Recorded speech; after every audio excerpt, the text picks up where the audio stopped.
Okay जी, तो next target हमारा ये है कि हमने यूआर्ट के ट्रांसमीटर को डिज़ाइन करना है। और यूआर्ट ट्रांसमीटर क्या है, बेसिकली सिंपल, उसने पहले लॉजिक 1 प्रोड्यूस करनी, फिर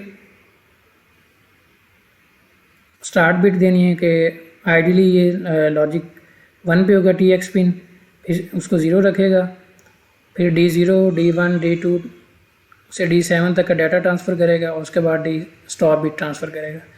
अगर हम एक ऐसा सर्किट डिज़ाइन कर लें जो पहले इनिशियली लॉजिक 1 पे हो, हाई पे हो, फिर TB टाइम तक लॉजिक 0 दे, फिर TB टाइम तक D0 ट्रांसफ़र करे, D1 and so on D7 तक ट्रांसफ़र करे, और फिर ये स्टॉप बिट को ट्रांसफ़र करे, तो उस सर्किट को हम कहेंगे यूआर्ट ट्रांसमीटर। और यहाँ पर ये D0 से लेकर D7 ये हमारा यूज़र डिफाइंड इनपुट है। ये यूज़र ने बताना है कि उसने कौन सा 8 बिट का डाटा ट्रांसफ़र करना है, तो ये एक्चुअल डाटा ट्रांसफ़र है जो यूआर्ट ट्रांसमिशन के थ्रू ट्रांसफ़र होगा। तो ये जो यूआर्ट ट्रांसमीटर है, हमने ये ASMD chart, algorithmic state machine and data path chart, या इसको स्टेट मशीन भी सिंपल आप कह सकते हैं, या ASM चार्ट भी कहते हैं, इसके थ्रू हम ट्रांसफ़र कर रहे हैं। तो अगर आप इसकी ब्लॉक डायग्राम लेवल पर देखें तो एक इसकी इनपुट है TX, ये इसकी इनपुट है TX डाटा इन, ये 8 बिट के डाटा इनपुट वैल्यू है, और एक इसकी इनपुट है STIC जो कि बॉड रेट जनरेटर से आ रहा है, और ये इसकी आउटपुट है TX, और ये एक TX स्टार्ट इसकी इनपुट है। ये यूज़र के पास बटन या एक स्विच होगा जो ये डिसाइड करेगा कि कब उसने ट्रांसमिशन स्टार्ट करनी है, और जब आपका 8 बिट का डाटा सीरियली ट्रांसफ़र हो जाएगा तो ये TX डन टिक ये एक्टिव हाई हो जाएगी, मतलब ये जो ये इंडिकेट करेगी कि आपने यहाँ पे जो 8 बिट का डाटा दिया था वो ट्रांसफ़र हो गया। तो TX आपके पास यूज़र के पास इनपुट है, बटन है जो ये डिसाइड करेगा कि कब आपने ट्रांसमिशन स्टार्ट करनी है। TX डाटा इन ये 8 बिट का डाटा है जिसको आपने सीरियली ट्रांसफ़र करना है। STIC ये बॉड रेट जनरेटर से इनपुट आ रही है, बॉड रेट जनरेटर की जो आउटपुट है वो इसकी इनपुट है ट्रांसमीटर की, और TX इसकी सीरियल आउटपुट है कि जो एक बिट, ये जो TX डाटा इन है ये एक बिट इसके थ्रू एक बिट करके यहाँ पे आएगा और इससे आगे ट्रांसफ़र हो जाएगा सीरियली। तो अभी इसकी स्टेट मशीन है, बहुत सिंपल है, इसको मैं एक्सप्लेन करता हूँ। इनिशियली हमारे पास TX1 है, तो ये सारा काम आपने इसको देख के डिज़ाइन करना है। ये वाली अज्यूम करें मैं इसको अगर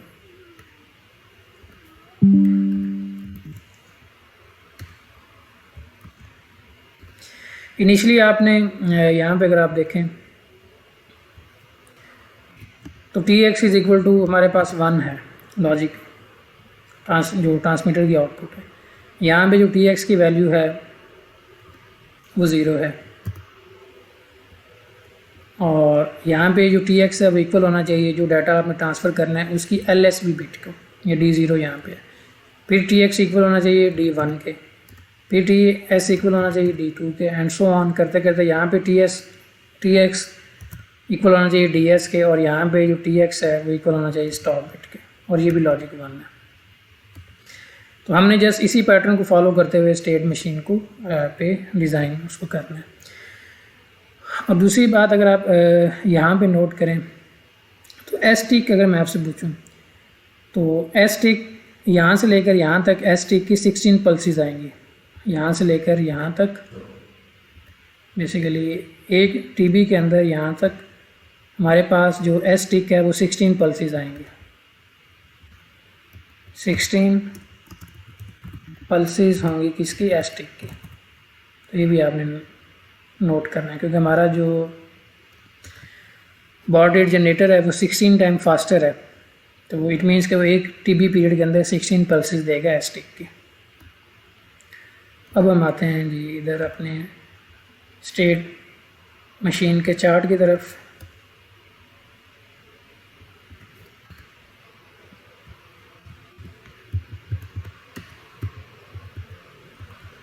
तो ये हमारा ट्रांसमीटर का चार्ट है।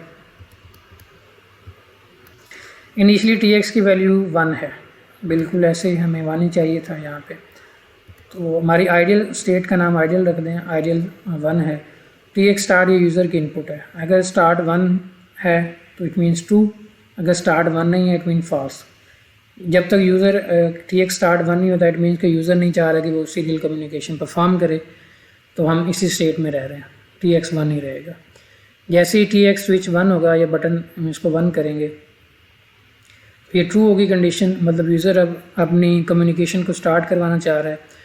तो उसके लिए हम एक इंटरनल वेरिएबल बनाया S, उसको 0 कर दिया, और B उसको हमने जो अपना इनपुट डाटा है वो इंटरनल वेरिएबल B के अंदर सेव करवा दिया। ये D इन ये 8 बिट का डाटा है जो B के अंदर हम सेव करवा रहे हैं। और S हमने काउंटर बनाया, internal counter, to keep track of S ticks कि कितनी पल्सेस आ चुकी हैं, वो हम S के अंदर सेव करेंगे। तो ये हमारी कंडीशनल आउटपुट है। तो जैसे ही T स्टार्ट 1 हुआ, हमारा S काउंटर 0 हो जाएगा, और B वेरिएबल के अंदर हमारा जो 8 बिट का डाटा इनपुट है वो B के अंदर सेव हो जाएगा। नेक्स्ट, अब हम स्टार्ट यहाँ पे आ गए, ये स्टार्ट कंडीशन है हमारी, तो उसका नाम भी हमने स्टार्ट ही रखा है स्टेट का। तो इस स्टेट पे TX की वैल्यू 0 है, तो हमने TX को यहाँ पे 0 कर दिया। अब आगे हमने लिखा है S tick is equal to 1। क्या टिक आ गई है? अगर टिक नहीं आई तो आप इसी स्टेट में रह रहे हैं, ठीक है। तो जब तक अब पहली पल्स नहीं आई हम इधर ही रह रहे हैं, दूसरी पल्स भी नहीं आई इधर ही रह रहे हैं। तो जब तक हमारी पल्सेस 0 से लेकर 15 तक नहीं आती हम इसी स्टेट में रहेंगे, क्योंकि एक पीरियड के अंदर हमारी 16 पल्सेस आनी है। तो यहाँ पे देखें, जब तक S टिक ही नहीं आया, मतलब पहली पल्स ही नहीं आई, तो आप इधर रह रहे हैं। अगर S टिक पहली पल्स आ गई है, तो जैसे ही पहली पल्स आई, इट मीन्स के बॉड रेट जनरेटर ने TB/16 टाइम के बाद एक पल्स दे दी, ट्रू हो गया, ये कंडीशन ट्रू होगी S टिक, क्योंकि ये S टिक बॉड रेट जनरेटर की आउटपुट है। जैसे ही फर्स्ट पल्स आई, अब हम चेक कर रहे हैं क्या S इज इक्वल टू 15, क्या काउंटर हमारा जो हमने यहाँ पे इनिशियली 0 किया था, क्या वो 15 तक पहुँच गया। अगर फॉल्स है तो हम इधर ही जाएंगे दोबारा और काउंटर में 1 से इंक्रीमेंट कर देंगे, S is equal to S+1। False है, अगर काउंटर 15 तक नहीं पहुँचा तो हम यहाँ से इधर ही जा रहे हैं, और TX अभी भी 0 है। तो S क्योंकि इनिशियली यहाँ पे 0 था, फर्स्ट टिक आई, ये कंडीशन फॉल्स हुई, उसमें 1 का इंक्रीमेंट हो गया, तो S1 हुआ, इधर चले गए, दोबारा TX की वैल्यू 0 की, S टिक 1, नेक्स्ट पल्स आई, S इज इक्वल टू 15, दोबारा 15 तक नहीं पहुंचा, फिर ये कंडीशन फॉल्स हो गई, दोबारा S में इंक्रीमेंट किया, करते करते ये लूप यहाँ से इधर और यहाँ से इधर, ये 15 टाइम 0 से 15 तक ये लूप चलेगा। ये टोटल 16 टाइम बेसिकली ये चल जाएगा। तो इधर से अब 16 टाइम चला, हमारा TX की वैल्यू 0 रह गई। जैसे ही S की वैल्यू हमारी 15 होगी, इट मीन्स के हमारा जो टोटल 16 पल्सेस आ गए। 16 पल्सेस आने का मतलब है कि टोटल जो स्टार्ट बिट का ड्यूरेशन है वो TB ड्यूरेशन हो गया। जो भी आपने बॉड रेट रखा है उससे जो TB आता है आपकी TX इज इक्वल टू 0, उतने टाइम तक 0 रह गई है, TB टाइम तक। अब जैसे ही S की वैल्यू 15 होगी, तो इट मीन्स कि अब ये हमारा यहाँ पे S की वैल्यू 0 थी हमारी, और यहाँ पे S की वैल्यू हमारी 15 थी। इट मीन्स कि ये सारा गुजर गया, ये TB टाइम तक हमने TX को 0 रख लिया। अब हमने D0 को ट्रांसफ़र करना है। तो जैसे ही ये condition S is equal to 15 true हुई, हमने S को 0 कर दिया और एक और नया वेरिएबल बनाया N। N ये बताएगा कि कितनी नंबर ऑफ़ बिट्स हमने ट्रांसफ़र कर ली हैं, 1 बिट, 2, 3, 4 एंड सो ऑन। तो N की वैल्यू अगर 0 से स्टार्ट करें तो 0 से 7 तक होगी, 1 से स्टार्ट करें तो 1 से 8 होगी। तो N ये इसका रिकॉर्ड रखेगा कि कितनी नंबर ऑफ़ बिट्स हम ट्रांसफ़र कर चुके हैं। तो जैसे ही S इज इक्वल टू 15 हुआ, हमने अपने S वेरिएबल को दोबारा क्लियर करवा दिया और N को भी 0 कर दिया, जो कि ये ट्रैक रखेगा कितनी नंबर ऑफ़ बिट्स को ट्रांसफ़र कर लिया। अब जो हमारा 8 बिट का डाटा था वो B वेरिएबल में सेव था, तो B की 0th या LSB बिट से हमने डाटा उठाया और उसको TX पे सेंड कर दिया। अब ये स्टेट भी हमने, ये सारी वही कंडीशन दोबारा चेक होंगी। S टी के अगर 1 नहीं है तो हम इधर ही रहेंगे इसी स्टेट में। S इज इक्वल टू 15 भी नहीं है, तो S क्योंकि पीछे 0 कर दिया था हमने, तो S में 1 का इंक्रीमेंट किया, क्योंकि दोबारा यहाँ पे हमारा S 0 हो चुका है, और यहाँ तक S इज इक्वल टू 15 तक हम दोबारा इसी स्टेट में रहेंगे। क्या हम टोटल 16 पल्सेस को काउंट करेंगे, उसके बाद नेक्स्ट स्टेट पे जंप करेंगे।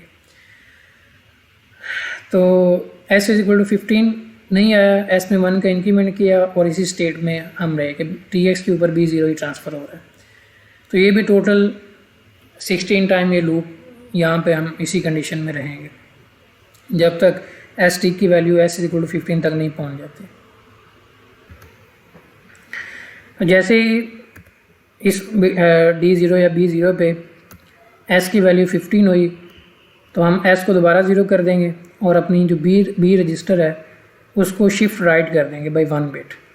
शिफ्ट राइट करने से ये होगा कि जो B0 है, ये देखें पहले अगर मैं इसको ऐसे बनाऊं, अगर ये मैं B रजिस्टर अपना अज्यूम करूँ, ये B है, 1 2 3 4 5 6 7, तो और ये मैं इसको यहाँ पे 8,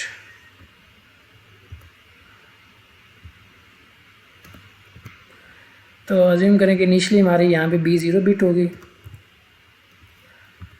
यहाँ पे B1 होगी, B2 जो इनिशियल डाटा है हमारा, B3 B4 B5 B6 B7।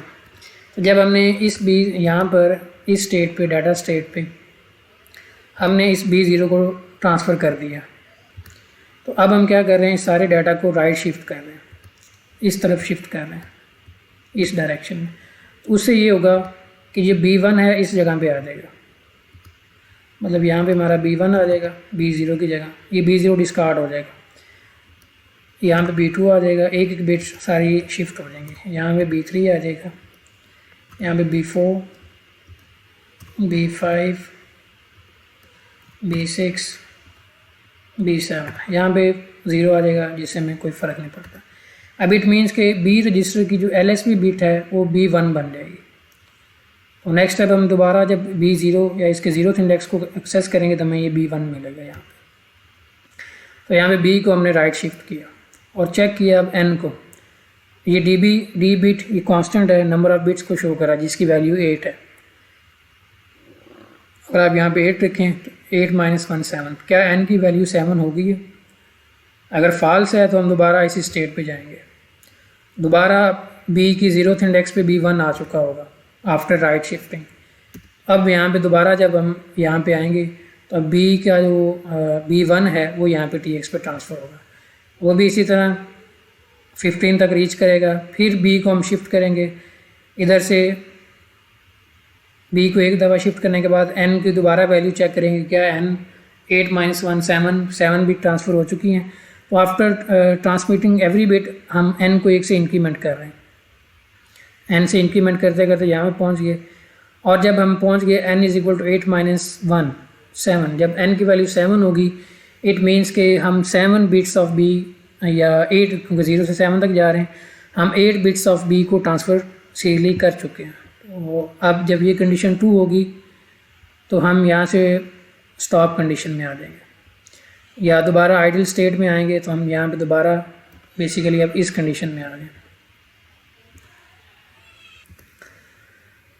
तो TX स्टॉप में हमने 1 कर दिया, दोबारा चेक किया, और यहाँ पे आप यही कंडीशन ये भी लगा सकते हैं जो ऊपर S = 15 वाली। तो वो अंडर द अजम्पशन होगा कि हमारे पास एक स्टॉप बिट है। तो नॉर्मली जब आप ट्रांसमीटर को डिज़ाइन करते हैं तो समटाइम्स 1 स्टॉप बिट होती है, समटाइम्स 2 स्टॉप बिट्स को भी यूज़ करते हैं। तो उस मॉडल को इन जनरल इंक्लूड करने के लिए यहाँ पे हमने लिखा है S = SB टिक, तो यहाँ पे NSB × 15 कर दिया। NSB की नंबर ऑफ़ स्टॉप बिट्स आप कितनी यूज़ कर रहे हैं। अगर आपके पास नंबर ऑफ़ स्टॉप बिट्स 1 है तो फिर यहाँ पे ऑटोमेटिकली ये 1 × 15, तो ये ऑटोमेटिकली 15 हो जाएगा। अगर आप नंबर ऑफ़ स्टॉप बिट्स 2 हैं तो 2 × 15 ये यहाँ पे वैल्यू अपडेट हो जाएगी। तो ये बेसिकली यहाँ पे ये फार्मूला इम्प्लीमेंट करके हमने अपने डिज़ाइन को और जेनेरिक कर दिया है कि यूज़र अब स्पेसिफाई कर सकता है NSB के नंबर ऑफ़ स्टॉप बिट्स वो कितनी यूज़ कर रहा है। तो अब इस कंडीशन के थ्रू आप यहाँ पे ये भी लिख सकते थे, अगर आप उन्हें एक ही बिट के लिए डिज़ाइन करना है कि स्टॉप बिट एक ही रखनी है तो फिर यहाँ पे यही कंडीशन आएगी। अगर इन जनरल देखें स्टॉप बिट्स तो NSB × 15, तो NSB अब यूज़र डिफाइंड इनपुट कर दी, तो SB टिक हमारा हम यहाँ से कैलकुलेट करेंगे इस फार्मूला के through. SB tick = NSB number of stop bits × 15। Okay, जब तक अब स्टॉप बिट्स जितनी भी आपने रखी हैं 1 रखी है तो यहाँ पे 15 हो जाएगा। तो आप यहाँ तक S = ऑटोमेटिकली यहाँ पे टॉप 2 स्टॉप बिट्स लिखें तो एस इज इक्वल टू यहाँ पे 31 बन जाएगा। तो यहाँ से जब एस की वैल्यू स्टॉप बिट्स तक नहीं पहुँचती तो आप इसी स्टेट में रह रहे हैं। 1 है तो एस 15 तक रहेगा। जब आपकी फर्स्ट करने का हमने 1 स्टॉप बिट रखी है तो यहाँ पे 15 ही आएगा। तो एस इज इक्वल टू जब 15 हो गया तो इट मीन्स के अब हमने स्टार्ट बिट को भी ट्रांसफ़र कर दिया, 8 बिट डाटा भी ट्रांसफ़र कर दिया और ये स्टॉप बिट को भी ट्रांसफ़र कर दिया। तो अब हमने यूआर्ट का एक फ्रेम जो है ना वो ट्रांसफ़र कर दिया। तो अब हम अपनी टी एक्स डन टिक या जो आउटपुट है ये टी एक्स डन टिक इसको 1 कर देंगे और दोबारा हम इस इनिशियल स्टेट पे आ जाएंगे दोबारा से नेक्स्ट फ्रेम को दोबारा ट्रांसफ़र करने के लिए। और ये टी एक्स डन टिक बाकी हर जगह पे 0 है, जैसे यहाँ पे 1 हुआ है। तो जब ये 1 होगा तो ये इंडिकेशन ये देगा कि आपका जो एक फ्रेम है वो ट्रांसफ़र यूआर्ट का हो चुका है। तो ये अब हमने यूआर्ट का ट्रांसमीटर डिज़ाइन किया। तो ये इसकी स्टेट मशीन थी। अब मैं आपको जो एक्चुअल जो मैंने मैटलैब में इम्प्लीमेंट किया हुआ है उसका डिज़ाइन दिखा देता हूँ।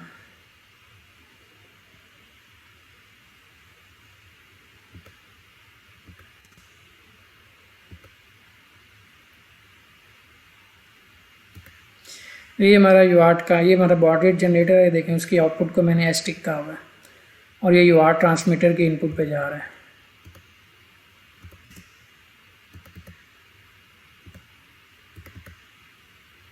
ये एस टिक है, ये डाटा बिट्स हैं,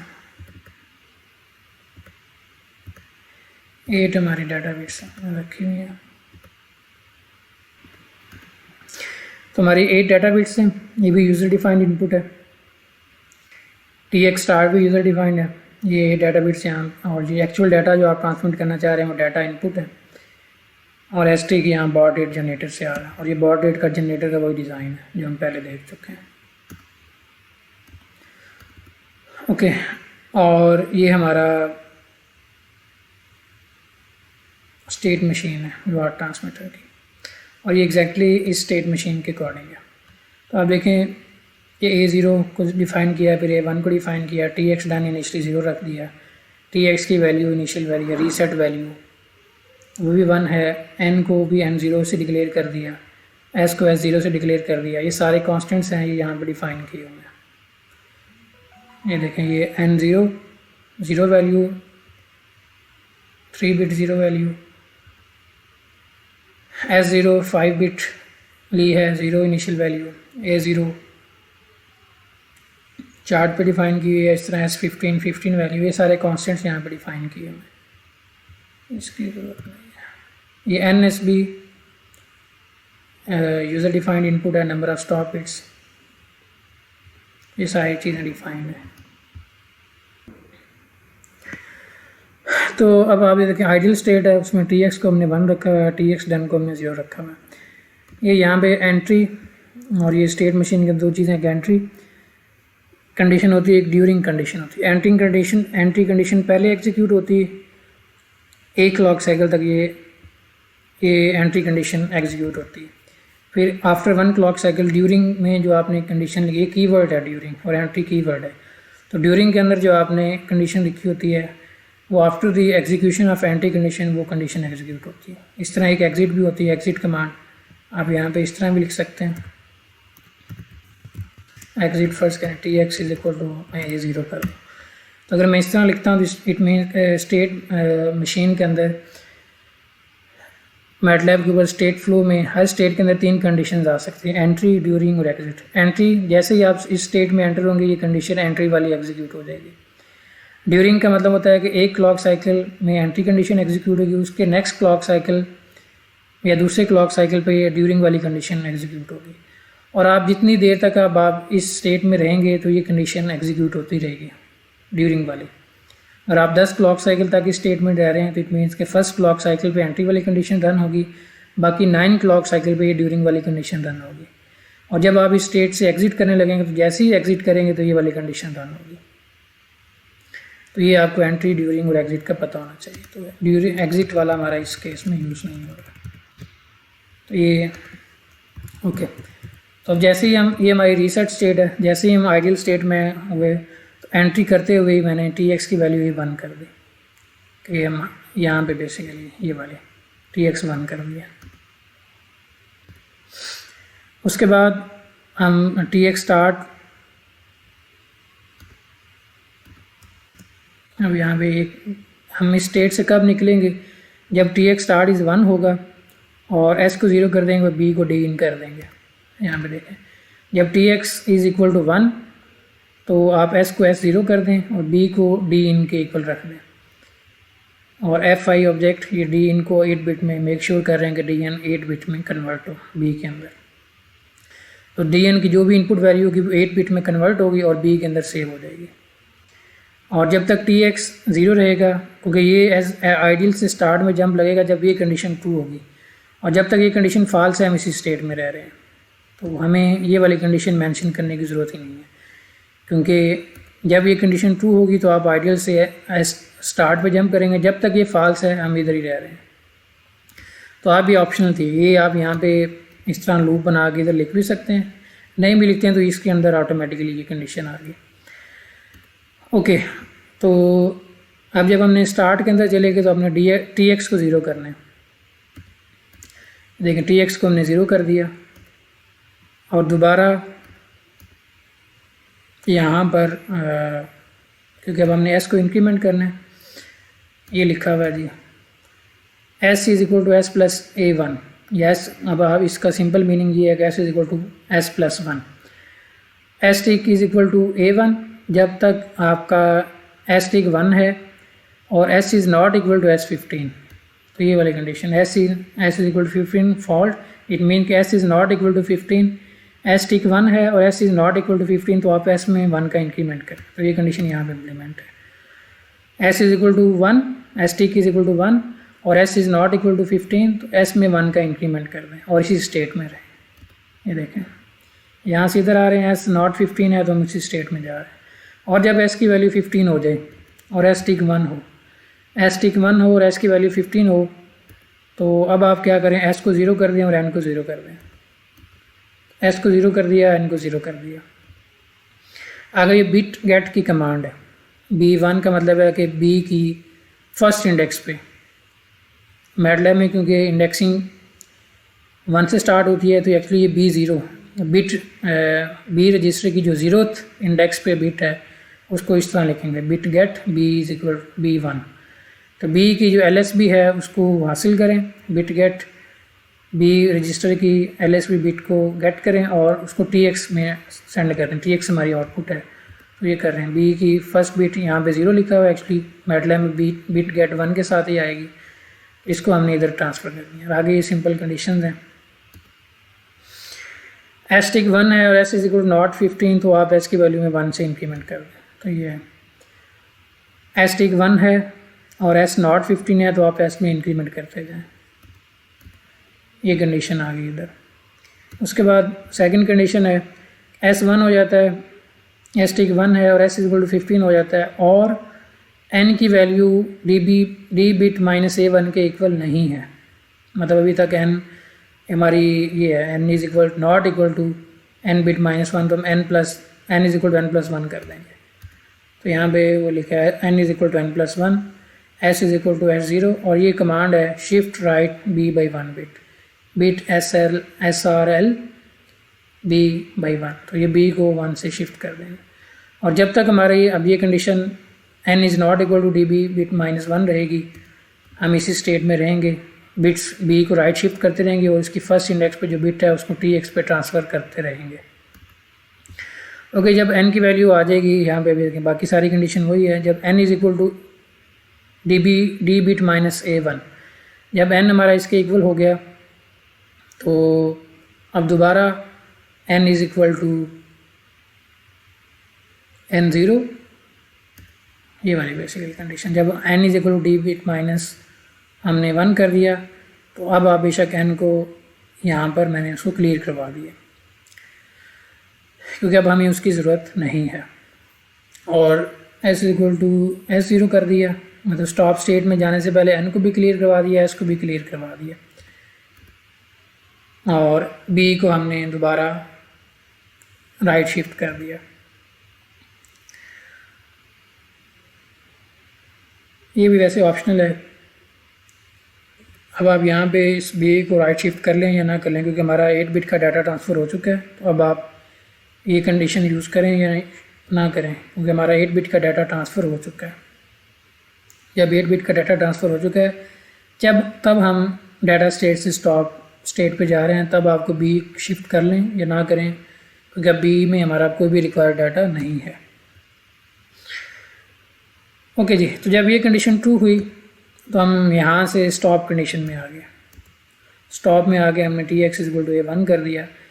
और हम अब ये देखें यहाँ पे जो मैं एक्सप्लेन कर रहा था कि ये वाला NSB इंटू 15 ये कंडीशन यहाँ पे इम्प्लीमेंट की है। S टिक 1 हुआ और जब तक S is not equal to S15 into NSB minus A1, जब तक S हमारा इसके इक्वल नहीं है हम इसी स्टेट में रहेंगे।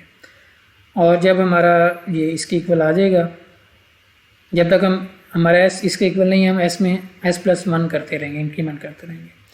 और जैसे ही हमारा S is equal to S15 into NSB minus A1 के इक्वल हो जाएगा तो हम TX डन को 1 कर देंगे।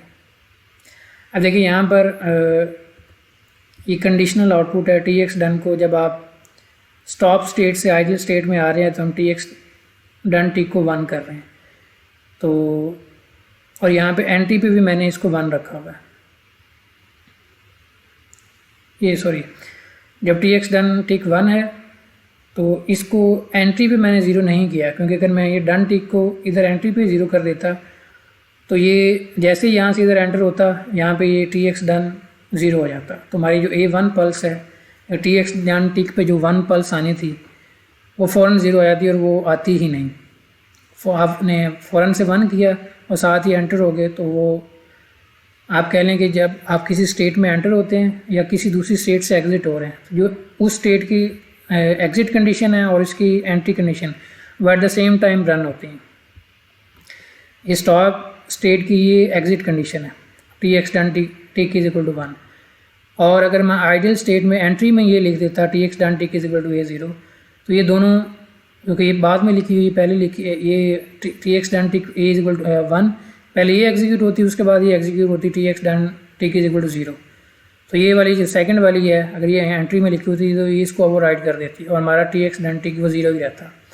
तो इसको अवॉइड करने के लिए मैंने क्या किया, TX डन टिक को 1 किया और एंट्री में TX डन टिक को डिफाइन नहीं किया, मैंने ड्यूरिंग में डिफाइन किया कि TX done tick is equal to A0। तो ड्यूरिंग कंडीशन में एटलीस्ट फॉर 1 क्लॉक साइकिल हमारा TX डन टिक 1 रहे और 1 क्लॉक साइकिल तक हमारी एंट्री एग्जीक्यूट होगी और आफ्टर 1 क्लॉक साइकिल हमारी ये 1 टिक की पल्स आ चुकी होगी, तो अब हम उसको 0 कर सकते हैं।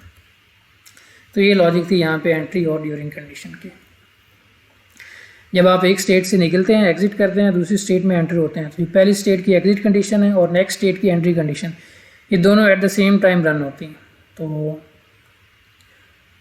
अगर दोनों सेम कंडीशन हैं, एक पे आप एग्जिट पे आप ये 1 लगा रहे हैं, एंट्री पे आप ये 0 लगा रहे हैं, तो ये वाली ओवरराइड हो जाएगी, ये 0 वाली जस्ट एग्जीक्यूट होगी, तो ये वाली कंडीशन रन ही नहीं होगी। तो इस वजह से इसको TX डन टिक को ड्यूरिंग में डिफाइन कर दिया। तो ये हमारी थी जी स्टेट डायग्राम UART ट्रांसमीटर का डिज़ाइन।